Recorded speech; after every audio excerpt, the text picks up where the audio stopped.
All right. Hey guys, what's up? If you're new, welcome. If you're not new, welcome back. My name is Indigo, and today I want to talk to you guys about love. It's Black History Month, but it's also like the month of Valentine's Day. And I want to talk to y'all about my big old beautiful black love. And before we even go there, no, it is not a romantic type of love. Today, I want to talk to you guys about paternal love because this is what I personally have been being like overwhelmed with for the last couple of months. And it came about in such a and it was like very much unexpected for me. And I want to tell y'all about it because like I am lapping it all up. I am luxuriating it. I am loving it. I mean, just look at how I'm going. It has been so refreshing. It's been so loving. And I want to tell y'all all about it because like I kind of understand how I manifested it for myself. And if this is something that somebody else wants and needs, or you want to manifest a different type of love, you can follow these simple steps and get some love of your own. So first is going to the background of this all. So for me, my parents got young. My biological mother and father, they got married when my mom was very young, and divorced pretty much as quickly as they got married. I think they only lasted like 2 or 3 years before they got divorced. And so my dad, like, he was gone out of my life pretty much by the time I was like 2 or 3, something like that, I want to say. And so I didn't grow up with my biological father in the house, taken to the fact that my mom ended up moving away from the state that he lived in, really away from all of our family in general, and tack that onto the fact that my dad had some issues while we were growing up, and I didn't get to see him so much when I was growing up. And so there was always like this longing that I had for a father figure, even though like my mom did get remarried when I was about 5 or 6, and I grew up with my stepfather, but it's different. He's my dad, but he's not my biological dad. And I feel like because there was such an abrupt ending to the relationship that I had with my biological father, and the fact that I didn't know him for myself, there was just always like a longing for, that relationship. So when it did happen that I got a little older and he came back into my life, I was expecting, I feel like I just built him up to be this person in my mind. And, over time, actually pretty quickly, that idea that I had in my head of him was shattered. And rather than me taking this as a sign that, hey, your father isn't who you think he is, he's not this person that you built him up to be in your head. Like hold on one second, something in my eye, sorry about that. Okay, so rather than me just like allowing that to be my rather than me just seeing my dad and taking him at face value, allowing everything that he was showing me to be the true representation of who he is and his character, I was like, no, he's just misunderstood. He's got so much pain. Like, he can be loved right. And if I like just give him all this love, then, he's going to be my dad. He's going to be who he's supposed to be. Yeah. Very, very, very quickly, he just kept just showing me that, he's not who, I've always wanted him to be. He's not a good person. And I want to say he broke my heart the first time when I was like 18. He told me something that was untrue, in the hopes of diminishing somebody else in my life's position that I hold them in. And then, like, I want to say there was another blow, like 2 years after this, by the time I was like 19, 20. There's another thing that he did that was just like, you're just really not a good person.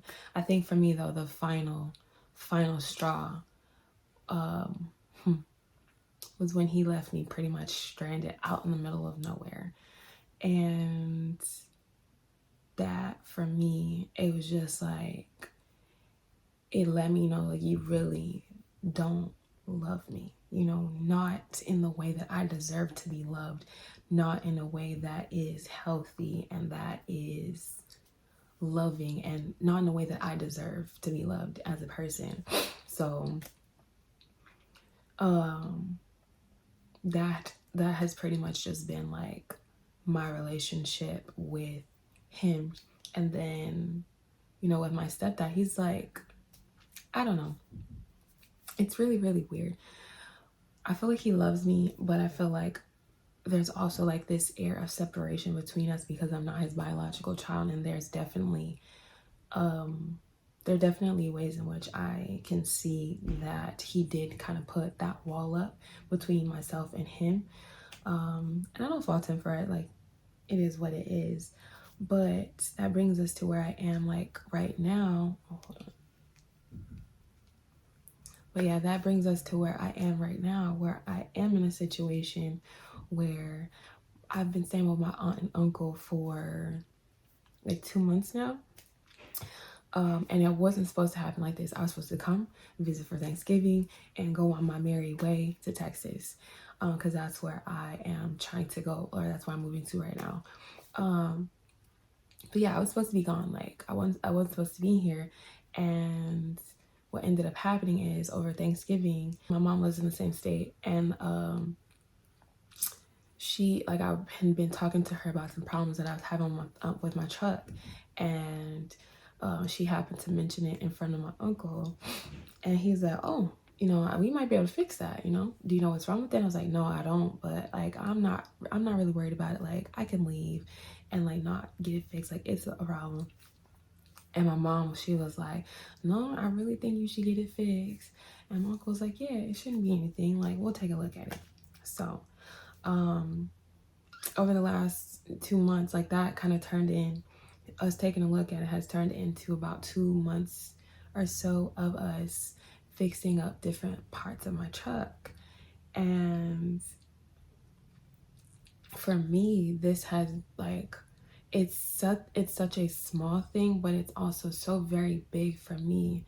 Number one, because a lot of the things that he says, like, while we're working, on, like, while we're fixing things up, he's like one thing that he just said recently, he was like, we're working on your confidence, you know, like, you can do all these things, but I need you to know that you can do them. So we're working on your confidence. And then another thing, he's like, I'm gonna equip you with everything that you need. So, you know, any man who steps to you, he's gonna have to really bring something to the table. And then there are just other, like, little bitty things that he will do, that lets me know that I'm actually very much, you know, I'm loved, I'm cared for, I'm cherished, you know. And he tells me all the time, he's like, you're somebody who's actively trying to help yourself. I don't mind helping you, which is all I've been trying to do for all of these years. I feel like with everything that I have kind of been going through these last I don't want to say 2 years, because it's been longer than that. It's been about, how old am I? It's been about 10 years. So for the last 10 years, it's like I have been searching for somebody to, I don't want to say searching for somebody, but I've been searching just for acceptance as I am, where I am. No need for me to do anything extra, no need for me to present a particular way. And here it is that I'm presented with this man who I have met a handful of times throughout my life, who is very accepting, very loving, very nurturing, and is pouring into me in a way that I have wanted in like my entire life. And I am overjoyed. There's not even a word to describe it, because overjoyed is too simplistic of a word. Like, oh my God, like y'all, mini story time. I like 2 or 3 weeks ago we had snow and it was really bad. I want to say like for about a week we had snow. The ground was covered in it, and when it finally started to warm up and melt, like the day after it started getting warmer, we got a huge rainstorm and it rained for like 2 or 3 days straight. But I do DoorDash and Instacart, I've said this before, to make money, and I was delivering groceries to somebody. I ended up going to the wrong house to deliver groceries, and the person's driveway that I pulled into on accident was very steep. It was like an uphill thing, and I pulled straight in and turned because they had a half moon drive. Well, realized my mistake, tried to go back to the car and back out. I ended up slipping because their driveway is completely ridiculous. Okay, like the material that it's made out of, completely ridiculous. I lost traction. I ended up in their bushes and in the mud, stuck in the mud. It's 10 o'clock at night. My uncle gets up to go to work at 3 a.m. every day, so I know he's in the bed already. But I am stuck. AAA can't get to me because of where I am. And I did everything I could with the guy that I was actually delivering groceries to. He helped me as much as he could trying to get out. We could not get out. I ended up calling my uncle, and he came out 10 o'clock at night, or 10:30 I think, him and my aunt showed up to try and help me get out of the mud. Needless to say, we didn't get out that night, but I ended up getting out the next night. My uncle, we bought some 2x4s, we bought some gravel, and we went back to his house and we got a pulley, or a jack, I'm sorry. He has a big industrial jack. And we spent 3 hours, literally, like, I should say he spent 3 hours dragging me out of the mud with the sticks and the gravel, but most of the work was done with his brute strength and the jack. Like, y'all, this man dragged me out of the mud. He dragged my truck out of the mud because he didn't want me to get stuck.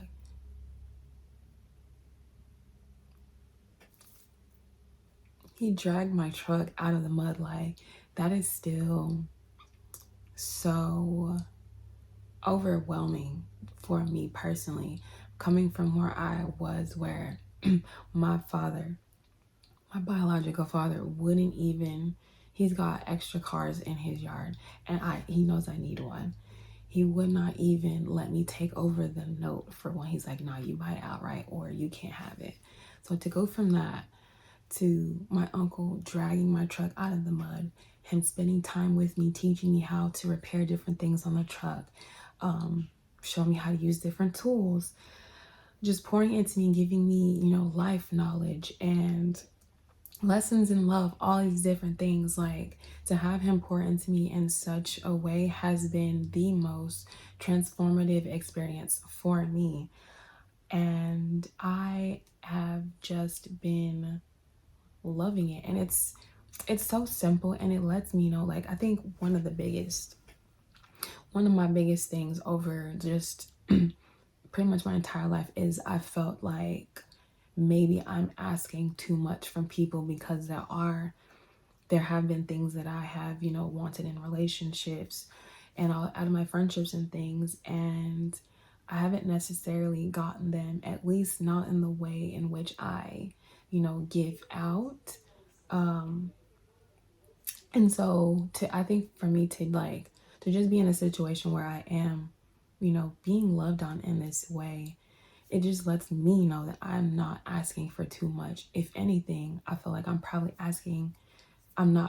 not asking for enough, you know? Like, who would have thought that this man would drag me out of the mud? Like, that is never something that was even on my radar, you know? I've always just wanted, like, I've just wanted a place to kind of just chill out, get my head together, recover from everything that I've experienced these last few years. And I've gotten so much more than that in, you know, what I am, my current, like, living situation. You know, even though I do recognize that it is coming to an end, I'm so appreciative and I'm so grateful of, you know, just this entire experience and getting to be loved on, you know, in this way. It's been a lot. I'm not gonna lie. But let's talk about some things that I kind of did that I know put me in this position. First and for like the biggest thing I want to say, I would say like is a contributing factor is I cut off. I won't even say cut off, but I distanced myself from my dad and his wife. After doing a lot of reflection and a lot of soul searching, I recognized that that relationship that I had was very one-sided, and a lot of what I was giving out to them, as far as my help, as far as advice, as far as like knowledge and everything like that, they weren't giving me that back. You know, they benefited from our relationship way more than I ever did. So I cut them off, you know? Then I feel like that was one big act of like self-love that I did, because as I've, you know, learned to love myself, I've been learning that a lot of the people that I give to, I overgive, and I can't do that anymore. So that's one thing. Another big thing that I did was I changed my environment.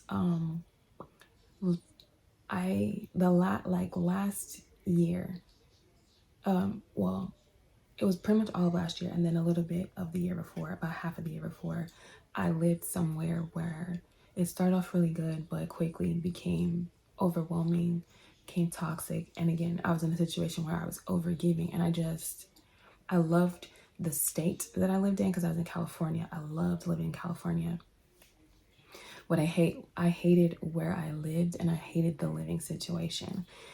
And so I got out of there, you know. I changed my environment. I am going in search of like myself, but I'm going on a journey of self-love and self-discovery. And I think that a part of me, you know, deciding that, okay, I'm really ready to love myself in the way that I know how, I think that attracted this love for me, because my mom, she loves to say, or my mom and like a lot of people, they always say like, you know, this already exists within you on a level. And like, yes, but there's knowledge that comes with, you know, this relationship with my uncle. There is understanding, there is love, there's acceptance, you know, that comes here too. And like I accept myself, I really, really do. But just to see that validated outside of me lets me know that, okay, I am, you know, on the right track. So, you know, that was another really big thing that I, you know, did, that I feel like attracted this love into my life. And the third thing was I've just been really trying to change my life in general. You know, I'm not gonna lie to y'all, I kind of slipped off of my vegan path for a bit, and I incorporated fish every now and then. But I made the decision to go back, because that is what I feel like is loving me the most, is, you know, remaining on the vegan path, or, you know, reconnecting with that. I also decided, made the decision to go into business full time for myself, and to, you know, really get that, make that my, I don't say go into business for myself, but really take my business to the next level, and, you know, allow that to be fruitful enough for me to live off of, so I don't have to work for anybody. I decided to, you know, stop searching for love in like people and places and situations that weren't me. I feel like all of these things have it, this was the this I feel like is the first step in me healing my relationship or healing my idea of relationships was, you know, my uncle coming in and giving me this paternal love that I have wanted for so long. And I think like another really, like the biggest thing for me was I gave up on the idea of ever receiving that from my father. You know, for me, I was like, okay, I guess, you know, I'm just at that age where, you know, receiving paternal love and getting healing in that is never gonna come. So let me just go about my life and let me do what it is that I want. I guess detachment, you know, I detached from the idea of ever having it, and that brought it in, and it came in such a forceful and powerful way, y'all. I am so appreciative of my uncle, even his wife, y'all. My aunt, she's just amazing. Like, I'm talking, I try and clean a dish. Like, I had to sneak and clean dishes. Y'all, this is, I know that sounds really, really crazy, but like, she's like, no, I got it. And I'm like, nah, like, I'm gonna get it. A couple of times, like, I did it in her face and she didn't even realize that I did it. But like, I had to sneak and clean dishes. She's always like laying food out for me. The other night, I got home super late and she's like, hey, baby, you hungry?